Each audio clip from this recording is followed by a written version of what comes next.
자, 다음은 이제 지금부터가 이제 공생의 1년차 사역이 이제 시작이 본격적으로 이제 됩니다. 당시 시대적 배경은요, 유대 총독으로 있던 아켈레오가 폭정으로 물러나게 되었습니다. 여기 이 아켈레오 때문에 아까 나사렛으로 방향을 틀어서 그쪽으로 올라가게 된 겁니다. 이 사람이 워낙 폭정이 심하니까 그래서 위쪽 갈릴리 나사렛 쪽으로 가게 된 거고요. 아켈레오 대신 로마에서 온 본디오 빌라도가 로마 총독으로 취임을 하죠. 이때 예수님은 30세 정도 되는 나이가 딱 됩니다. 이때가요. 본격적인 이제 공생의 사역을 시작하게 하죠. 당시에는요, 메시아 대망 사상이 유행하던 때였습니다. 그래서 유대인들은 구약에 약속하던 그 메시아를 각자의 방식으로 막 대망하고 기다리고 있었습니다. 그 정도로 기다리고 있었습니다. 세례 요한은 그때 요단강 동편 베다니 지역에서 세례를 주면서 회개의 메시지를 전했죠. 사람들은 세례 요한이 메시아가 아닐까라고 막 엄청나게 기대를 많이 했는데요. 정작 세례 요한 자신은요, 선지자 이사야 예언 속에 나오는 광야에 외치는 소리라고 일단 말하게 되죠. 그때 갈릴리 나사렛에서 오신 예수님이 세례 요한에게 세례를 받게 됩니다. 야, 겸손하게 이제 이쪽 그 위에서 이제 내려온 거죠. 근데 이때가 어떻게 되냐면 전체가 난리가 납니다. 이스라엘 전체가 발칵 뒤집혀 가지고요, 저 베다니 저 지역에서 심령 부흥회가 열린 거예요. 그래서 전부 예수님도 내려오고 베드로도 내려오고 저기가 전부 다 모인 겁니다. 완전 핫플레이스라고 하죠. 핫플레이스가 된 겁니다. 이 세례를 받고 나서 예수님은 이제 이후에 성령에 이끌려가지고 유대 광야에 가셔서 마귀에게 시험을 받으셨지만요, 모두 말씀으로 물리치게 됐죠. 요단강 건너편 베다니에서 세례 요한은 지나가시는 예수님을 보고 하나님의 어린 양이라고 하자 세례 요한을 따르던 그 두 명의 제자는요, 바로 예수님을 이제 따르게 됩니다. 이제 스승 체인지가 된 거죠. 세례 요한의 제자 중에 한 명인 안드레가요, 자신의 형인 베드로에게 뛰어가가지고 예수님께 인도하죠. 자, 여기서 이 부분에서도요, 이 지도상에서 저 위에 베드로가 있는 데가 갈릴리라고 생각하면 저 위에까지 가야 되는데 그게 아니라는 거죠. 베드로도 여기에 다 내려와 있다라는 거죠. 전국 각지에서 지금 저 지역에 지금 세례 요한이 지금 세례 베풀고 있는 베다니 지역에 다 모인 거예요. 전부 다 모인 거예요. 그 안에서 지금 일어나는 거예요. 계속 얘기들이. 그곳에서 이제 빌립을 제자로 삼습니다. 예수님의 제자가 된 빌립은요, 나다나엘을 찾아가가지고 모세의 율법과 여러 선지자가 말한 그분이 바로 나사렛 사람 예수라고 말했는데요. 그러니까 이 나다나엘이 뭐랍니까? 나사렛에서 무슨 선한 것이 나올 수 있냐고 핀잔을 딱 줍니다. 그래서 나다나엘은요, 직접 예수님을 찾아가죠. 그때 자신의 속마음까지 다 보고 계시는 그 예수님을 만나고 난 이후에 예수님은 하나님의 아들이며 이스라엘의 임금이라고 하는 그 놀라운 고백을 나다나엘이 하죠. 그리고 난 이후에 예수님의 제자로 바로 따르게 됩니다. 그 후 예수님은요, 가나 혼인잔치에 참여하게 됩니다. 거기서 물이 포도주로 변하는 첫 번째 표적을 보이십니다. 이후 예수님은요, 가버나움에서 며칠을 머물게 되십니다. 6월절이 가까워지자요, 예수님은 예루살렘으로 가셔가지고요, 이제 성전 정화 작업을 하게 됩니다. 예수님이 성전 정화 작업을 하자요, 종교 지도자들이 네가 무슨 표적을 우리에게 보이겠느냐 묻자 예수님께서는 성전을 헐라 내가 사흘 동안에 일으키리라고 말씀하시죠. 이 말씀은요, 성전된 자기 육체를 말씀하시는 거죠. 그 정도로 마무리하시고 성전을 이제 떠나게 됩니다. 6월절이 되자 많은 사람들이 예수님의 표적을 보고 믿으려고 이제 하게 되었습니다. 이때 이제 바리새인 니고데모가 한밤중에 예수님의 몰래 찾아옵니다. 예수님은 이걸 이제 요한만 딱 보고 발견하고 요한복음에만 기록되어 있습니다. 예수님은 물과 성령으로 거듭나야 된다고 말하였지만요, 니고데모는 예수님의 말씀을 이해를 못했습니다. 그래서 예수님은 모세의 노뱀 이야기를 자신의 그 십자가 죽음에 비유하시고요, 이것을 믿으면 영생을 얻는다는 그 유명한 요한복음 3장 16절 말씀을 하시죠. 저는 요한복음 3장 16절 말씀이 니고데모하고 대화 중에 나왔다는 줄 저는 잘 몰랐습니다. 이전에 같이 한번 우리 한번 읽어볼까요?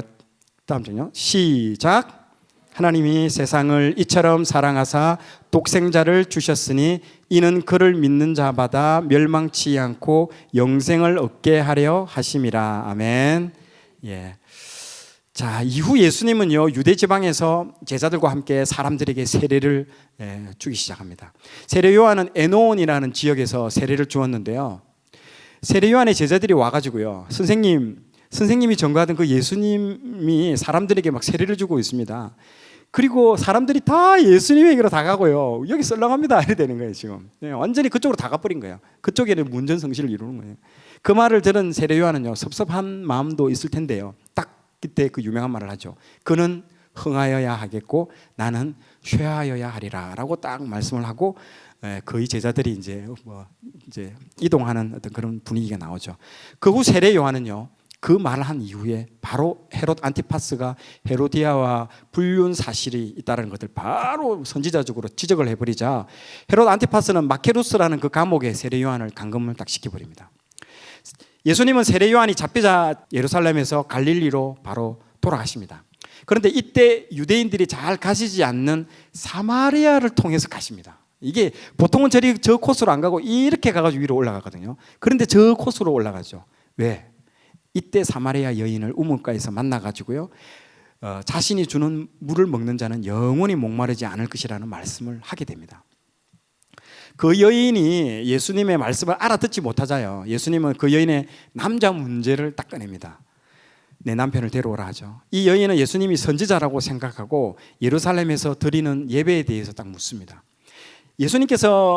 예수님께서는요, 이 아버지께 예배 드리는 것이 이제 장소가 아니라 영과 진리로 예배 드릴 때가 온다고 딱 대답하시죠. 이제는 유형적인 그 성전이 아닌 참 성전이신 예수님 안에서 하나님께 예배 드릴 때가 온다는 그런 의미입니다. 여러분, 사복음서의 주제가 하나님 나라라고 제가 첫 번째 언급을 딱 드렸는데요, 하나님 나라에서 여러분 24시간 뭐 할까요? 예배만 드립니다. 예배만. 24hour 손 들고 예배, 손 내리면 안 돼요. 그래도 여러분 너무너무 좋습니다. 요한계시록 그 7장 9절 말씀에 보면요, 천국에서 예배하는 장면이 나오죠. 제가 한번 읽어드릴 테니까 들어보십시오. 각 나라와 족속과 백성과 방언에서 아무도 능히 셀 수 없는 큰 무리가 나와 흰 옷을 입고 손에 종려가지를 들고 보좌 앞과 어린 양의 앞에 서서 큰 소리로 외쳐 이르되 구원하심이 보좌에 앉으신 우리 하나님과 어린 양에게 있도다 하니. 정말 찬양 한 곡 부르고 싶은데요. 이거 그러니까 이 찬양을요, 천국은 어떤 곳이라고요?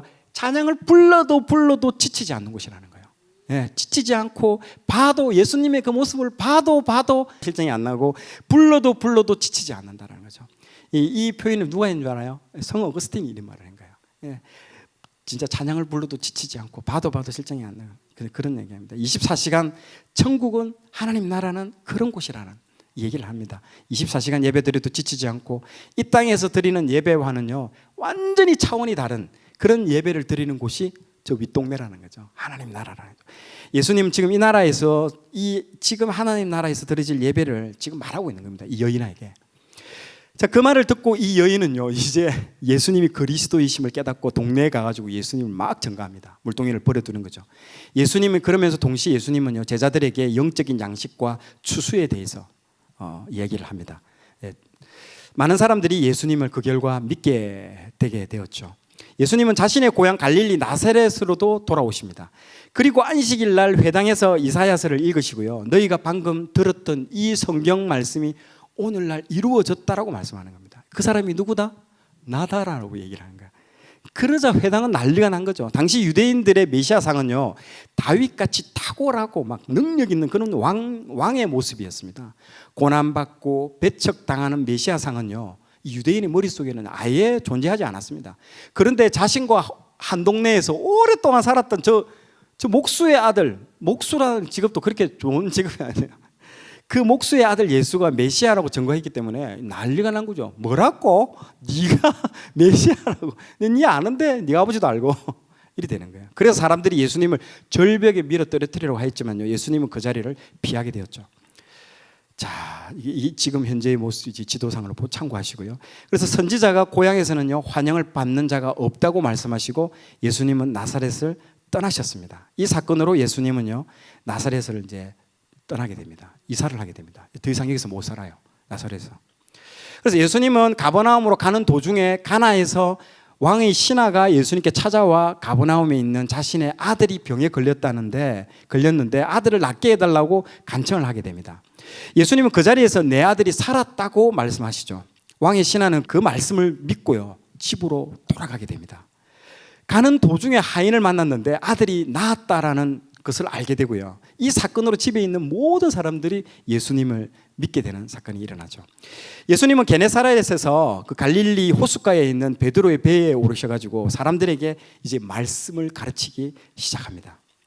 말씀을 마치고 예수님은 그날 밤새 물고기를 잡지 못했던 베드로에게 깊은 데로 가서 그물을 내려 고기를 잡으라고 딱 말씀하시죠. 베드로는 이게 목수가 어떻게 이게 물고기 잡는 거 어떻게 알겠냐. 그럼에도 불구하고 말씀에 순종해 그물을 내렸고 그물이 찢어질 정도로 고기가 잡혔고 2배를 가득 채웠습니다. 베드로는 예수님 앞에서 바로 그 자리에서 무릎을 꿇고 자신은 죄인이라고 고백하게 된 것이죠. 동료로 있던 그 세베대의 아들 야고보와 요한도 놀랐죠. 그리고 예수님은 베드로와 동생 안드레를 보면서 나를 따라오너라, 내가 너희를 사람 낚는 어부가 되게 하리라 하셨습니다. 이것도 이 장소에서 일어났습니다. 더 가셔가지고요, 세베대의 아들 야고보와 그 동생 요한도 부르시고요, 이들은 모든 것을 다 버리고 예수님을 따랐습니다. 예. 초기 예수님을 이제 제자들이 모습이죠. 자, 예수님과 제자들이 게네사렛에서 가버나움으로 이제 가게 되죠. 회당에서 더러운 귀신 들린 사람이 있었는데요, 예수님이 이 사람을 고치자 사람들은 다 놀라고 온 동네에 소문이 났습니다. 회당에서 나와가지고요, 예수님은요 베드로의 집에 바로 가죠. 베드로의 장모는 열병에 걸려 있었는데 예수님이 손을 잡고 말씀하시자 병이 나았던 것입니다. 여러분, 그 이전에 지금 아까 베다니에서부터 벌써 예수님 따라다녔던 거예요. 그 올라와가지고 잠시 지금 파타임 잡 한 거예요. 물고기도 잡고 한 거예요. 그러다가 이제 지금부터 다 버리고 본격적으로 따라가는 거예요. 무슨 말인지 아시겠죠? 어떤 레파토리인지는 아시겠죠? 예. 자, 해가 지자 사람들이 온갖 병자와 귀신 들린 사람들을 데려오고 예수님은 일일이 손을 다 올려가지고 고치셨습니다. 온 동네의 사람들이 문 앞에 모여가지고 그 장면들을 다 보았습니다. 이후 예수님은요 갈릴리 순회 전도 여행을 다니셨습니다. 회당에서 천국 복음을 가르치셨으며 모든 병과 약한 것들을 다 고치셨습니다. 예수님의 소문이요 온 땅에 퍼져가지고 각종 병에 걸린 자, 귀신 들린 자, 중풍병에 걸린 사람들 데려왔고 예수님이 고쳐주셨습니다. 갈릴리 데가볼리 그리고 예루살렘, 유대, 요단강 건너편에 수많은 무리들이 찾아와가지고요 예수님을 따랐습니다. 예수님이 산에서 산상수훈 말씀을 이제 전하게 되는데요, 이 말씀은 우리가 보기에는요 복처럼 보입니까? 자꾸 가난하고 있잖아요. 핍박받고 줄이고 이런 얘기를 하는데 전혀 우리 지금 이 땅의 관점으로는요 이게 복으로 느껴지지 않습니다. 그래서 하늘나라하고 이 땅에 전혀 우리가 지금 생각을 못 한다는 거죠. 그러나 예수님께서는 이것이 하나님 나라의 복이라고 지금 계속 말씀하고 있습니다. 자, 우리가 산상수훈 영상을 한번 보도록 하겠습니다. 많은 사람들이 궁금해합니다. 지금처럼 음향시설이 없는데 어떻게 예수님의 말씀을 들을 수 있었는지를요. 여기에는 지형적인 특성이 있습니다.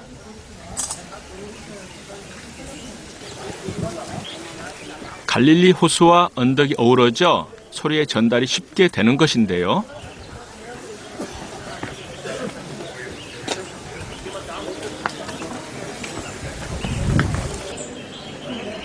그래서 우리도 실험을 해보기로 했습니다.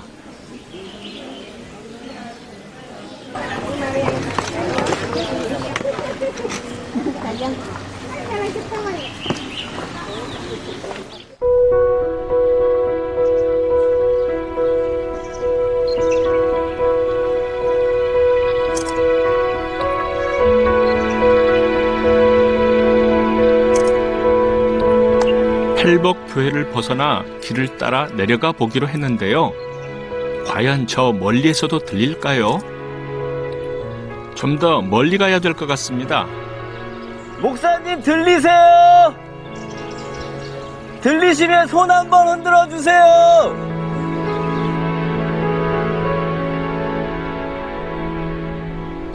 특별한 음향시설이 없어도 산상수훈은 이렇게 사람들에게 들려졌습니다.